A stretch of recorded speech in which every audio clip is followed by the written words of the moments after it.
Welcome back. All right, so we're going to talk about the Montreal Canadiens today as I continue my look at teams that missed the playoffs. I'll do two of these videos today. So Montreal now, Utah next.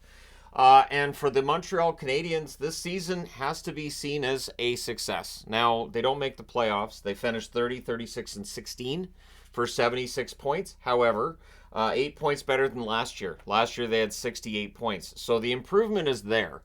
And while that kind of incremental improvement is one that a lot of fans look at and they go, well, who cares? But the reality is that if you look at standings and how all that works, the teams that are gradually building their way up, if you keep doing what you've been doing, you should be able to continue that gradual build. Now, the draft lottery, May the 8th, before I'm done this series, odds are I'll be putting up exactly where everybody's drafting. However, between now and May the 7th, we'll be including the odds. They have an 8.5% chance of drafting first, an 8.6% chance of drafting second, a 0.3% chance of drafting third. They have no chance of drafting fourth, 24.5% chance that they draft fifth overall, 44% chance they draft sixth. So maybe plan for them to be drafting sixth, a 14.2% chance they draft seventh. I don't think the pick's going to be in play, but Kent Hughes, as general manager, has made some surprising moves along the way. One that stands out to me is not trading Josh Anderson when the rumor was he'd been offered a first-round pick for him. I understood at the time what he was trying to do there. I don't know how well that's aged, but not every move is going to be great for a GM, just like not every move is going to be bad for any GM either. Coach, of course, Marty St. Louis, and they did extend him, so he should be their coach for a while. And they'll give him every opportunity to get this team out of this rebuild and back into a playoff spot. They finished 26th in goals for this season and 28th in goals against. The goals against dragged down a bit by an inexperienced blue line. I thought the goaltending for them was mostly excellent. Jake Allen had his struggles, but of course Jake Allen's now been traded. Their playoff drought has reached 3 seasons. They, of course, went all the way to the Stanley Cup final in 2021. They have not been in the playoffs since. But hey, if you go all the way to the Stanley Cup final, that's fun. So, a notable with their schedule, they started the season 5-2-1, and it looked like maybe Montreal was going to be more dangerous than what they were. Their longest win streak this season was 3 games. That consistency, game in and game out, is something that teams just learn, right? So this year, really steep learning curve, and so we'll see next season whether or not they improve by 8 points again or maybe by more, right? And a lot of it could depend on Nick Suzuki. I will come back to the cap space, of course. Nick Suzuki, 33 goals, 44 assists, 77 points in 82 games. Nick Suzuki's been fantastic for years. I've sung his praises for many years, and so seeing his points totals going up doesn't surprise me. Cole Caulfield, it's interesting that he had 28 goals this season, and we could still look at that and go, he could probably score more goals. He also had 37 assists, 65 points in 82 games. And Marty St. Louis had the right attitude about that, being that, Caulfield's a good passer, and it's great that he's rounding out his game. I agree. Matheson had a career year offensively, 11 goals, 51 assists, 62 points in 82 games. I don't think he does that again. That's how career years work, but we'll see, right? And then Juraj Slafkovsky, quite the run in that second half of the season, looking like the star player that you would expect with a number 1 overall draft pick. 82 games, 20 goals, 30 assists, 50 points. So next season, I would expect with Slafkovsky 65, 70 points in all likelihood, maybe more. And so we'll see how this young core in Montreal comes together. Now, I just included players 22 and younger. Caden Gooley, 70 games, 6 goals, 16 assists, 22 points. And by 22 and younger, I mean from Slafkovsky down. Caden Gooley, of course, considered to be a really strong defenseman, two-way defenseman, and part of a really talented young defense in Montreal. Justin Barron, 48 games, 7 goals, 6 assists, 13 points. Struble, popular when he got called up, plays 56 games this year, 3 goals, 7 assists, 10 points. Roy, name Roy, you should be playing in Montreal, unless you're Nick Roy playing in Vegas, of course. 23 games, 4 goals, 5 assists, 9 points. Lane Hudson, 2 games after his signing with the team at the end of the season. He had 2 assists, a lot of excitement around him. Mayu, 1 point in his call-up at the end of the season in that one game. Emil Heineman, 4 games, no points for him. And then one player that it's kind of easy to forget is in Montreal. And I say that because notice he's at the bottom underneath the goaltenders is Kirby Dach. 2 assists in 2 games, and then he gets hurt and misses the whole season.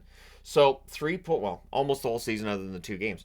$3.362 million cap hit until 2026, and he's a restricted free agent in 2026. So if Kirby Dach could be healthy, and you've got to cross everything to make sure that that's going to be the case, if Kirby Dach can be healthy and play a full season next year, with other additions they could make in the offseason, they could be a far more dangerous team.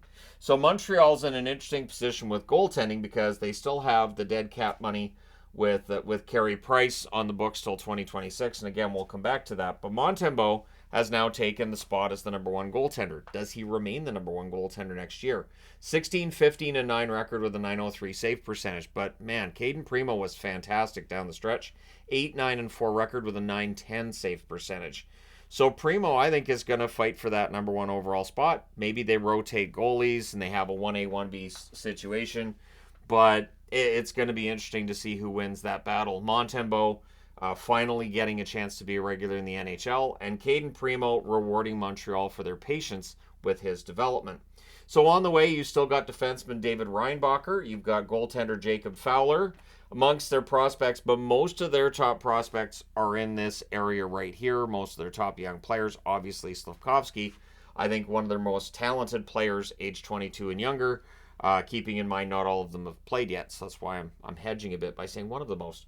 So extra picks, there are some extra picks here. They have Winnipeg's first round pick this year. They have Colorado's second, but technically they don't have their own second round picks. They don't really get extra that way. They have Minnesota's third, San Jose's fifth, and they have Edmonton and Washington's 7th round draft picks. Next year, they have Calgary's first, which is conditional. Pittsburgh's second, New Jersey's third, also conditional. Vancouver's third, and Detroit's fourth, which is conditional. So a lot of conditional draft picks there, but they've added picks. And this is a team that understands they're in this rebuild. Are they going to try to pull themselves out of it next year?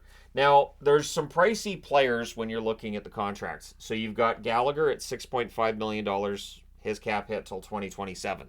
Are we going to see a revisiting of the idea of them trying to trade Gallagher and move out his cap money? Josh Anderson, $5.5 million till 2027. And again, when he's scoring, that contract looks fine, but when he's not as much. Christian Dvorak has one more year left on his contract at $4.45 million worth of cap money. So that's some money there that if they decide, hey, we want to get better this summer and we want to sign players, those are 3 guys to keep an eye on if they're trying to move money out. And that gets pricey because they do have a bunch of draft picks, and teams that are usually willing to take on a contract will usually ask for a draft pick as well in return.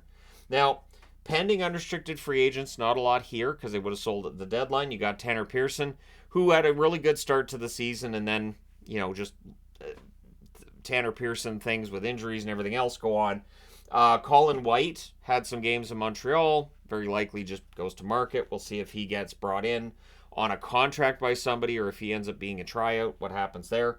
Weidman retired, of course, but he was on a pending unrestricted deal. Restricted free agents, Ullinen. Ullinen at times, useful, good, energetic player. Other times kind of invisible for them. Jack-Eye is a folk hero to the Montreal Canadian fans. And you know what? I really like Jack-Eye's game too.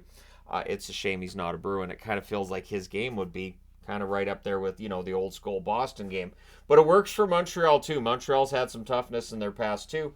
Elias Anderson. So if you're like, Elias Anderson belongs to the Montreal organization, yep. Very unlikely that they qualify him, I would think. He probably goes unrestricted. And Barron is an RFA as well. So what's interesting is there's nobody on this board here with a pending UFA or RFA that either if they decide to bring them back or with the restricted free agents, obviously you're going to bring them back. But there's nobody there that you're worried about breaking the bank, right? Jack-Eye's a really good defenseman, but he's not going to earn a ton of money and probably just a 2 or a 3 year deal. It's possible they pull the trigger on a long-term deal, but I would think a 2 or a 3 year deal works, maybe even a 1 year deal. But we'll see. Now, cap space, Cap Friendly shows they have $9,113,750 in cap space.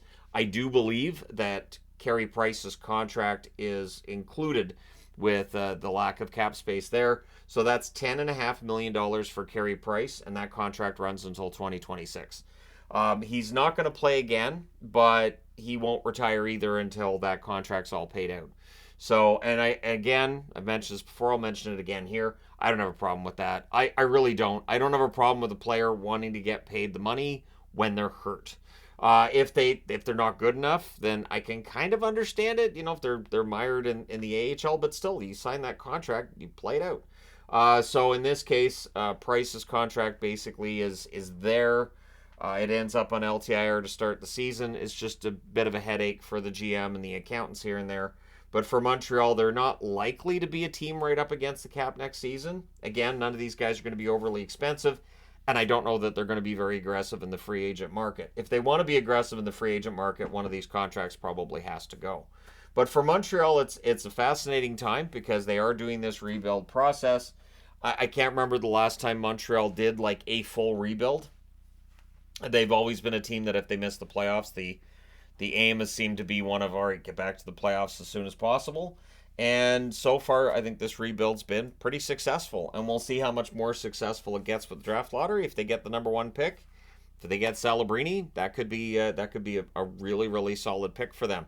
But let me know your thoughts in the comment section below, as always. How good do you think Montreal will be next year? Or do you think, nope, it's another year, not necessarily lost, but just another year of a rebuild? And so you don't expect very much. But let me know your thoughts. Hit like and subscribe if you haven't done so already. And yeah, thank you guys so much for all your support. I will talk to you again soon.